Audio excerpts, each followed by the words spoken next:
Students, ओ sorry sorry sorry sorry, हमें हिंदी में बात करनी है, हम अंग्रेजी नहीं बनेंगे। स्टूडेंट्स कैसे हो आप? सब बढ़िया हो, मजे में हो? चलो खाना वाना खा लिया तो पढ़ लो एग्जाम। तो स्टूडेंट्स मैं आज आप तक जो मैंने आपको पढ़ाया है वो पढ़ाया मैंने आपको 3 टेंसों के बारे में, यानी कि प्रेजेंट, पास्ट और फ्यूचर। कौन कौन से? प्रेजेंट, पास्ट और फ्यूचर। एक के 4 भाग में पढ़ाए मैंने, प्रेजेंट के 4 भाग, पास्ट के 4 भाग और फ्यूचर के 4 भाग। ये मैंने आपको अब तक जो है 12 का 12 भाग दिए पढ़ा। तो स्टूडेंट जो मैं आपको पढ़ाने जा रहा हूं वो कोई टेंस नहीं है, वो सेंटेंस है। वो बोलने का, स्पीकिंग करने का सबसे बढ़िया फॉर्मूला है आपके पास, और उसको बोलते हैं इंपरेटिव सेंटेंस। क्या बोलते हैं? Imperative sentence. तो इंपरेटिव सेंटेंस वे सेंटेंस होते बेटा जिनमें किसी को सलाह देना, किसी को आज्ञा देना, किसी को आदेश देना और किसी से प्रार्थना करना जैसी बातें पाई जाती हैं। मतलब किसी को सलाह देंगे हम, किसी को आज्ञा देंगे, किसी को आदेश देंगे या किसी से प्रार्थना करेंगे जैसी बातें पाई जाती हैं। और इंपरेटिव वाक्यों की पहचान क्या हो? इंपरेटिव वाक्यों की पहचान ये हो, इन वाक्यों में सब्जेक्ट ना होता, मतलब करता ना होता, काम करना हो। बेटा मजा आ गया भाई, ओ तेरे की इनमें सब्जेक्ट ना होता भाई, यानी कि इनमें सब्जेक्ट को ढूंढने की जरूरत ना, इनमें सब्जेक्ट ना होता, मतलब काम करने वाला का पता ही गायब, भाग गया छोड़ के, इंग्लिश लगी भारी, भाग गया यहां से। दूसरा, ये वाक्य वर्ब की फर्स्ट फॉर्म से शुरू होते हैं। दूसरी पहचान ये हो गई कि ये वाक्य वर्ब की फर्स्ट फॉर्म से शुरू होंगे। इंपरेटिव सेंटेंस बेटा वे सेंटेंस होते हैं जिन सेंटेंस को हम अपने दैनिक जीवन में रोज बोलते हैं हिंदी में। अबे ओ यहां, अबे ओ यहां आनी, यहां आओ, अबे सुनता नहीं सुंदया, अबे ओ सुंदया सुंदया नहीं सुनो, ये होते हैं। तो यानी कि इंपरेटिव वाक्य वे वाक्य जिन्हें हम अपने दैनिक जीवन में रोज बोलते हैं। तो स्टूडेंट्स आज हम करेंगे इसमें बात। तो तीसरा, इन वाक्यों में किसी को सलाह देना, आज्ञा देना, आदेश देना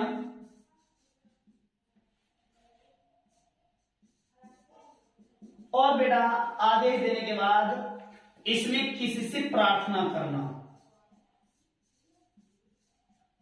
जैसी बातें पाई जाती हैं।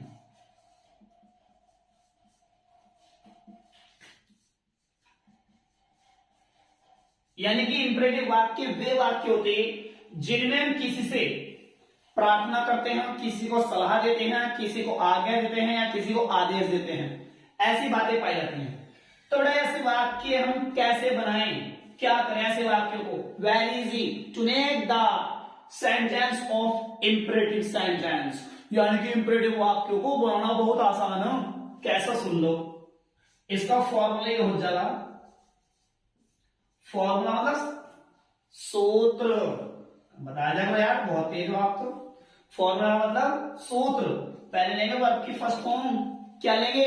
वर्ब की फर्स्ट फॉर्म, फिर लेंगे ऑब्जेक्ट, क्या लेंगे बेटा? ऑब्जेक्ट, उसके बाद लेंगे अदर, जो भी बचा बचा होगा फुल स्टॉप लगा देंगे। एक बात और, अगर वाक्य में कृपया या सदैव आ गया, कृपया या सदैव, तो इनकी इंग्लिश वर्ब से भी पहले लगा देंगे, वर्ब से पहले। तो इनकी जो इंग्लिश लगेगी ना कृपया सदैव की, वो वर्ब से पहले लगा देंगे। जैसे कृपया कहते हैं प्लीज और सदैव बोलते ऑलवेज। अगर ये वाक्य में आ गए इंपरेटिव में, तो इनकी इंग्लिश वाक्यों के शुरू में रख देंगे, मतलब वर्ब से पहले हो। तो स्टूडेंट्स इसकी पहचान कैसे होगी इंपरेटिव की? आखिरकार इंपरेटिव सेंटेंस की पहचान कैसे कर सकते हैं हम? सुन लीजिए। इन वाक्यों में सब्जेक्ट नहीं होगा। पहली बात नोटिस करना है, ध्यान रखना है, दिमाग में रखना है फुल बढ़िया करके। इन वाक्यों में सब्जेक्ट नहीं होता। दूसरा, ये वर्ब की फर्स्ट फॉर्म से शुरू होते हैं। दो पहचान हो गई। तीसरी पहचान, इनमें हम किसी को सलाह देंगे, आज्ञा देंगे, आदेश देंगे या किसी से प्रार्थना करेंगे, ऐसी बातें पाई जाएंगी इन वाक्यों में। तो ऐसे वाक्यों को बनाते समय हम वर्ब की फर्स्ट फॉर्म को नंबर 1 पर रख देंगे। एकदम सी वर्ब की फर्स्ट फॉर्म को पहले नंबर पर रख देंगे। उसके बाद देंगे इसका ऑब्जेक्ट, उसके बाद देंगे अदर जो भी बचा कुचा है ना, जैसा वाक्य यहां आओ, यहां आओ। काम क्या रहा बेटा? आने का। काम क्या रहा? आने का। कहाँ? यहां। कहाँ? यहां। तो इंग्लिश में हो गया, पहले काम लगाएंगे जो भी काम हो रहा है वाक्य का। देखो बेटा, काम क्या रहा? आने का। क्या काम हो रहा है बेटा? आने का। कहाँ? यहां। कौन आएगा? पता ही नहीं। कौन आ रहा है? काम करने वाला है कोई? नहीं, नहीं है ना, तो समझ लो सब्जेक्ट नहीं है। तो वाक्य हो गया इंपेरेटिव। तो पहला हम लगाएंगे आने की, कम। आने की रख दी कम। कहां आना बेटा? यहां। तो इंग्लिश हो गई कम। ओहो सॉरी, कम हेयर। क्या हो गई? Come here. क्योंकि हम मतलब हिंदुस्तान में रहना, तो हिंदी से बात करेंगे ना, तो कम हेयर नहीं, कम हेयर। ये हो गया एक वाक्य हो गया। इंग्लिश में आज के बाद अगर किसी को कहोगे ना यहाँ गए, तो उन्होंने कम हेयर, क्या कहोगे? Come here. फिर उसे वहां भेजो, वहां जाओ, वहां जाओ। तो बड़ा काम क्या हो गया? जाने का। कहां जाना? वहां।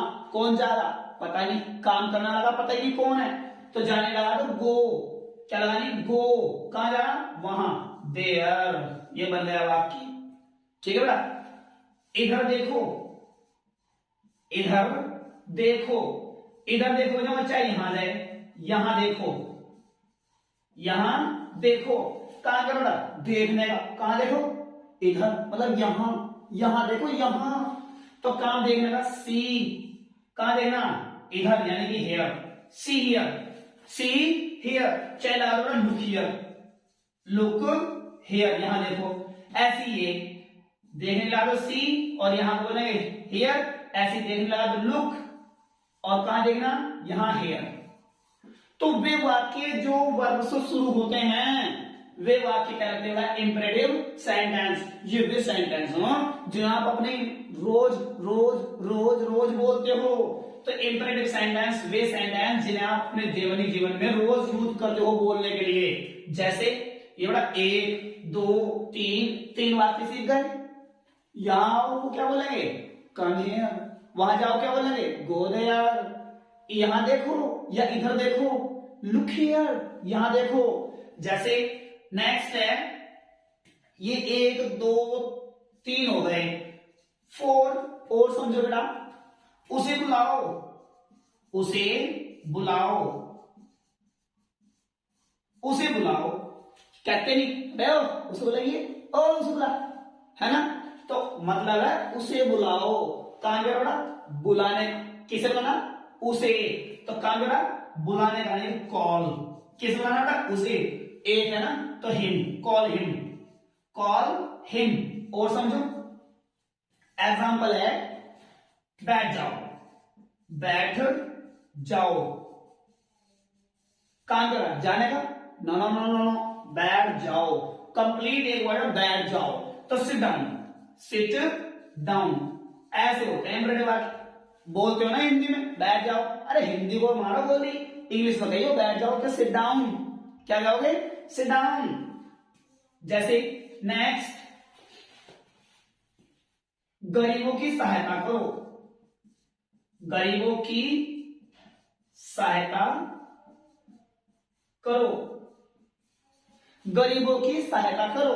काम क्या हो रहा है? सहायता करने का। क्या काम हो रहा है? सहायता करना। किसकी सहायता करने बेटा? गरीबों की सहायता करो। किसकी? गरीबों की सहायता करो। काम क्या है? सहायता करना। तो सहायता करना बेटा हेल्प। किसकी सहायता करनी? गरीबों की। The poor, help the poor. ये हो गया आपका सेंटेंस। अब बोलना गरीबों की सहायता करो, तो हेल्प द पुअर। जैसे नेक्स्ट सेंटेंस है आपका,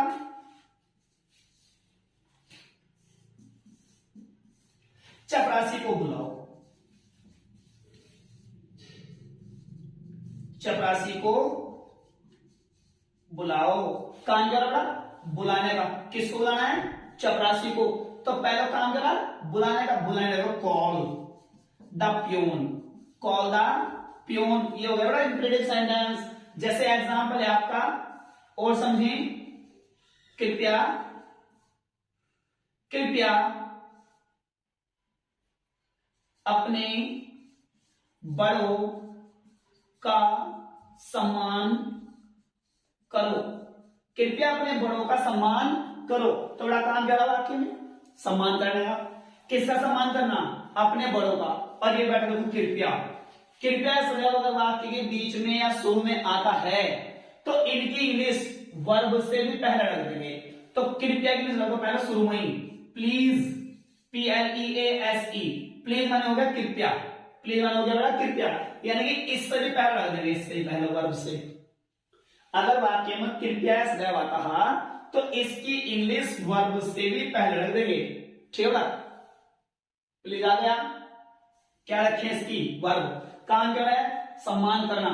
सम्मान करने को बोले रेस्पेक्ट, प्लीज रेस्पेक्ट, कृपया सम्मान कीजिए। किसका? अपने बड़ों का। तो बेटा जो इंपरेटिव वाक्य होते हैं ना, जो इंपरेटिव वाक्य होते हैं, तो इनमें जो अपना अपने की इंग्लिश लगाएंगे, अपना अपनी और अपने की जो इंग्लिश लगेगी वो बड़ा योर लगेगी है। हाँ बताऊं क्यों लगेगी? सही पूछ रहा है, क्यों लगेगी? तो भाई इसलिए लगेगी क्योंकि यहां आओ, कौन आ रहा है? यहां आप ही तो आ रहे हो ना। अपने बड़ों का सम्मान करो, कौन करेगा सम्मान? आप ही तो करोगे ना। तो इनका मतलब होता है कि इसमें सब्जेक्ट आप यानी कि तुम होता है, यानी कि इसका जो सब्जेक्ट होता है वो होता है आप या तुम, लेकिन छिपा हुआ है। क्या रहता है बेटा? छिपा हुआ।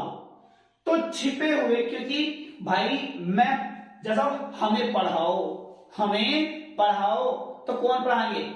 आप ही तो पढ़ाओगे। जैसे कि उधर देखो, कौन देखा उधर? आप ही तो देखोगे। तो इनमें आप यानी कि तुम सब्जेक्ट होता तो है लेकिन छिपा हुआ रहता है। तो इसलिए आप और यू की इंग्लिश होती है यू, आप और तुम की यू होती है, और यू का पॉसेसिव क्या होता है? योर। इसलिए इसमें अपना अपने की इंग्लिश इंपरेटिव में हमें लगानी है योर। तो प्लीज रेस्पेक्ट, क्या सम्मान करो। किसका? अपने बड़ों का, योर एल्डर्स। ये हो गया वाक्य। और समझो, एग्जाम्पल है आपका सदैव सच बोलो, सदैव सच बोलो। काम क्या होगा? बोलने का। क्या बोलना? सच। कैसे? सदैव। ये आ गया फिर सदैव, तो फिर ये वर्ब से पहले रखेंगे। अगर कृपया या सदैव आता है तो वर्ब से पहले आएगा, कृपया या सदैव आता है तो वर्ब से पहले आएगा। तो हम इनकी इंग्लिश वर्ब से भी पहले रख दें। तो सदैव को क्या बोलते हैं? ऑलवेज आ गया। अब ले लो वर्ब। काम क्या है? बोलने का। तो सच बोलने के लिए स्पीक का प्रयोग होता है। स्पीक, कृपया बोलो। क्या? सच, द ट्रुथ। ये हो गया आपका ऑलवेज स्पीक द ट्रुथ। ये बेटा वे सेंटेंस होते हैं जिन सेंटेंस को आप अपने जीवन में ज्यादातर यूज करते हो। तो इंपरेटिव सेंटेंस का आप अपने दैनिक जीवन में रोजाना ज्यादा से ज्यादा यूज करते हो। तो इसी प्रकार से जितने भी, जैसे उसे पीटो, उसे बुलाओ, वहां देखो, वहां जाओ, है ना। तो ये इंपरेटिव वाक्य होते बेटा। तो इसी प्रकार से मैं आपको कुछ सेंटेंस देने जा रहा हूं बेटा। मैं सेंटेंस दे रहा हूं आपको बनाने के लिए। वे सेंटेंस आपको बनाने हैं और याद करने हैं ताकि आप वोकैबुलरी ज्यादा से ज्यादा याद कर पाओ। और जैसे ही मैं स्पीकिंग कोर्स शुरू करूंगा, आपको इंग्लिश बोलने सिखाऊंगा खटक खटक खटक, तो तब आपकी ये सारे के सारे यूज होने वाले हैं सेंटेंस। गारंटी लेता हूं मैं 100% आपको इंग्लिश बोलने सिखा दूंगा एकदम एकदम। तो स्टूडेंट्स आपको ये सेंटेंस बना के लाने हैं। मैं आपको 10 सेंटेंस दे रहा हूं, 10 से 10 सेंटेंस आपको ये बनाने हैं और एक दो सेंटेंस जो आपसे बनेगा वो कमेंट बॉक्स में मुझे लिख करके भेज दीजिए। और अगर नहीं बनता, किसी चीज की वर्ड मीनिंग नहीं पता आपको, तो वो भी कमेंट बॉक्स में मुझे बताएं, मैं आपको वर्ड मीनिंग बता दूंगा। पहला सेंटेंस लिखिए बेटा, नोटबुक है जो, अरे उठाओ भाई नोटबुक और पेन लेकर आओ, चलो उठा लिया? नहीं लिखते, तुम झूठ बोलते हो, पढ़ते नहीं हो आप। तो पहला सेंटेंस है भाड़ में जाओ, गो टू हेल, भाड़ में जाओ। दूसरा वाक्य है सो जाओ, सो जाओ। तीसरा सेंटेंस लिखें, इसमें चीनी डालो, इसमें चीनी डालो, अपना कार्य करो। चौथा वाक्य आपका अपना कार्य करो।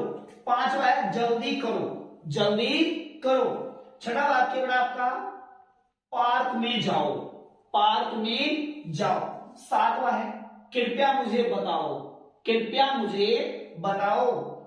नेक्स्ट, कृपया बच्चों से मिलो, कृपया बच्चों से मिलो। नौवां वाक्य है उन्हें बुलाओ, उन्हें बुलाओ। उससे अगला है मुझे दिखाओ, मुझे दिखाओ। तो भाई आपके पास 10 सेंटेंस हैं। कितने सेंटेंस है बेटा आपके पास? 10 सेंटेंस। ये 10 के 10 सेंटेंस मुझे आप कमेंट बॉक्स में करके बना करके भेज देंगे। और अगर हमारी वीडियो आपको अच्छी लगती है और सारा पढ़ाया जितना मैं आपको पढ़ाता हूं सब समझ में आता है, तो कृपया हमारे चैनल SS इंग्लिश क्लासेस 8449 को सब्सक्राइब करते रहें, ताकि आपके सर सुदेव सर की जितनी भी वीडियो हैं वो आपके पास नोटिफिकेशन समय पर आपके पास पहुंच जाए।